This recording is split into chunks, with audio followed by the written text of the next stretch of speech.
Joining us now from New Hampshire, Corey Lewandowski, a senior advisor to the Trump campaign and Donald Trump's first campaign manager in 2016. Corey, when you look at the media coverage just since the election, is the press giving the president-elect a chance after his clear mandate and winning the popular vote, or largely slipping back into the role of opposition party? Howie, I believe that most of the mainstream media wants to continue to denigrate Donald Trump, his picks, his nominees, saying that these people are unfit, not giving him the credit that he is due for not only winning 312 electoral votes, but obviously winning the Electoral College, helping flip the U.S. Senate from Democrat to Republican with his victories in Pennsylvania, Ohio, obviously Montana. And so when you look at that, Donald Trump is coming back to Washington, D.C. with a mandate. And if this were on the other side, if this were Vice President Harris coming with these kind of numbers, they'd be lauding her as running the greatest campaign this nation's ever seen. Very few people are saying that now. Now, Trump said again and again that he would carry out mass deportations of illegal immigrants, that he would shake up the government, that he would impose high tariffs. And now I see some journalists and pundits saying, holy cow, is he really going to do this? As if the campaign promises were just empty rhetoric. Oh, Howie, the campaign promises of making America safe again and making America wealthy again and making America safe again, are absolutely the truth. When you look at the border czar, Tom Homan, someone who is a no-games kind of guy, he has been very, very clear. He has a mandate under Donald Trump's administration to close the border, first to finish that border wall. And then if you're in this country illegally, you're one of the 13,099 murderers who've been let into this country, you better have eyes on the back of your head because Tom is coming for you. He's got 20,000 sworn officers who are going to make sure that we are ridding ourselves from the heinous crimes and criminals that are taking place in this country. We look at the Laken Riley event that's taking place right now. The trial, and yeah. the story that you're hearing coming from that court case is just devastating to every parent, everyone who has a loved one who's been lost, and we will never allow that to happen again. Tom Homan is going to make sure that this country gets safe again. Well, the biggest uproar in the media, as you know, has been over Matt Gaetz, not just because of the sex trafficking investigation that led to no charges, but because he only practiced law for a couple of years. And it's not just the liberals. The New York Post says he's nuts. Wall Street Journal, National Review say he's a terrible choice. Did that choice surprise you?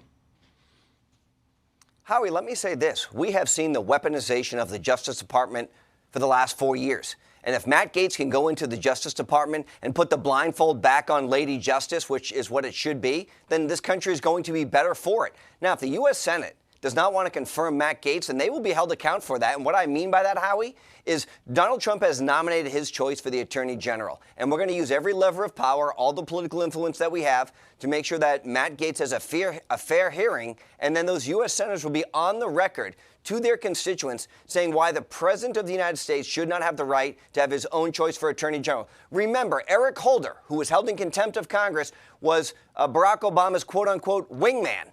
And so Donald Trump should be entitled to his own cabinet as well. Well, is there a possibility that if he can't get enough votes, that the president-elect will install Gaetz through a recess appointment, even though your detractors say that violates the Constitution?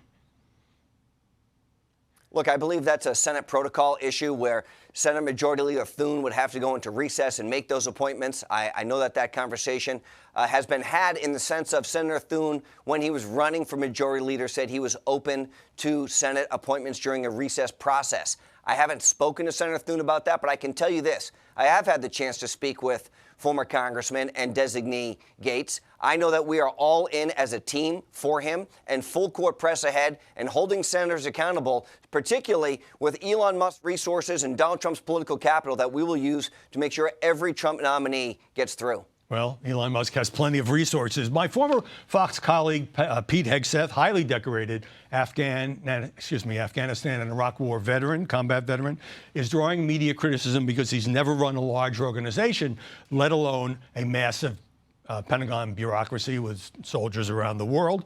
And he said he's for such things as women shouldn't be in combat.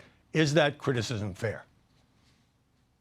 I don't think it's fair. Listen, that's the old way of thinking. It's the old model. If you took Pete's name off of this nomination and saw a Princeton graduate, a Harvard graduate, a man who has multiple accommodations, an infantry officer who served multiple tours of duty, and said, this is a person we want to lead our military, and his name wasn't Pete Hegseth, the left would be praising this as a historic endeavor, as a historic recommendation. And that's what Pete Hegseth is going to bring. Someone who's going to completely and fundamentally reform the military-industrial complex, who is more concerned about making money than taking care of our men and women in uniform.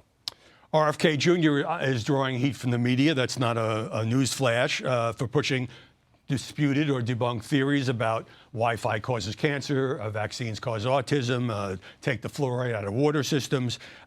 He got this job in exchange for endorsing Donald Trump. The media trotting out doctors who say he's dangerous. Does that worry you?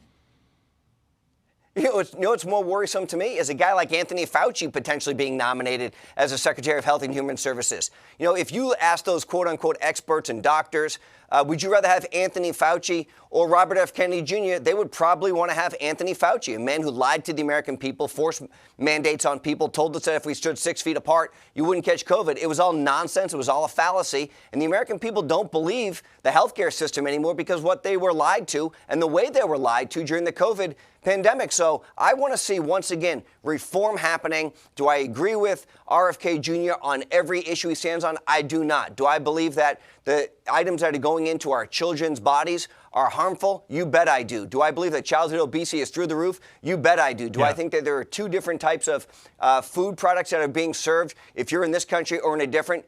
You bet I do. So it's time to look at that and make America healthy again.